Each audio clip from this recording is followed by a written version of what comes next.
रक्षा मंत्री राजनाथ सिंह ने बुधवार को कारगिल विजय दिवस पर लद्दाख से पाकिस्तान को स्पष्ट चेतावनी दी कि अब हमें छेड़ा तो कड़ा जवाब देने के लिए एलओसी भी पार कर जाएंगे। राजनाथ ने कहा कि हम उस बजरंग बली के उपासक हैं जो सूर्य को भी निगल सकते हैं। हम कारगिल युद्ध में एलओसी पार कर सकते थे, कर सकते हैं और जरूरत पड़ी तो भविष्य में पार करेंगे भी। उन्होंने कहा कि कारगिल के समय हमने ऐसा इसलिए नहीं किया क्योंकि हम शांति प्रिय हैं। रक्षा मंत्री ने चीन को भी कड़ा संदेश देते हुए कहा कि हमारे लिए राष्ट्र का सम्मान सबसे ऊपर है। इसके लिए हम किसी भी हद तक जा सकते हैं। हमारी सेना मजबूत है जो देश के लिए कुछ भी करने की हिम्मत रखती है। रक्षा मंत्री ने कहा कि जंग परमाणु बम जैसे हथियारों से नहीं, हिम्मत से लड़ी और जीती जाती है। पहले सरकारों में इच्छा शक्ति की कमी थी, अब मोदी सरकार मजबूती से सुरक्षा बलों के साथ खड़ी है। द्रास के कारगिल वॉर मेमोरियल में कारगिल युद्ध के बलिदानियों को श्रद्धांजलि देने के बाद रक्षा मंत्री ने कहा कि देशवासियों को भी युद्ध लड़ने के लिए तैयार रहने की जरूरत है।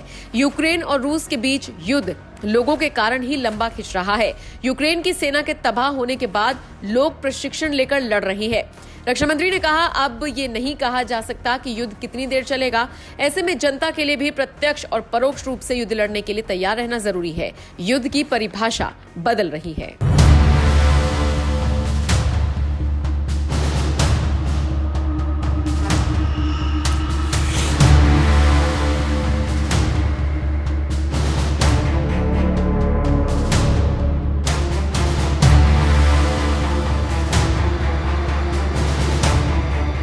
साथियों, हमारी सरकार ने भारत की सुरक्षा के लिए सेना को दुश्मनों के घर में घुसकर मारने की खुली छूट दी है।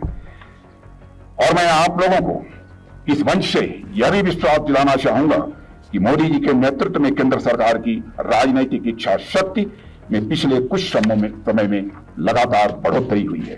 सरकार पूरी तन्मयता के साथ अपनी सेना के साथ खड़ी है और देश की जनता और देश की संसद अपने सैनिकों पर यह पूरा भरोसा करती है। और साथियों, आज कारगिल विजय दिवस पर मैं एक बात हमारे देशवासियों से जरूर कहना चाहूंगा, और वह यह कि राष्ट्र का मान सम्मान और इसकी प्रतिष्ठा हमारे लिए किसी भी चीज से ऊपर है और इसके लिए हम किसी भी हद तक जा सकते हैं। और मैं याद दिलाना चाहता हूं कि हम उन बजरंग बली के उपासक हैं जो सूर्य को भी चुटकियों में निगलने की क्षमता रखते हैं, पर साथ ही हम बजरंग बली की भांति मर्यादित और धर्म से अनुशासित भी हैं।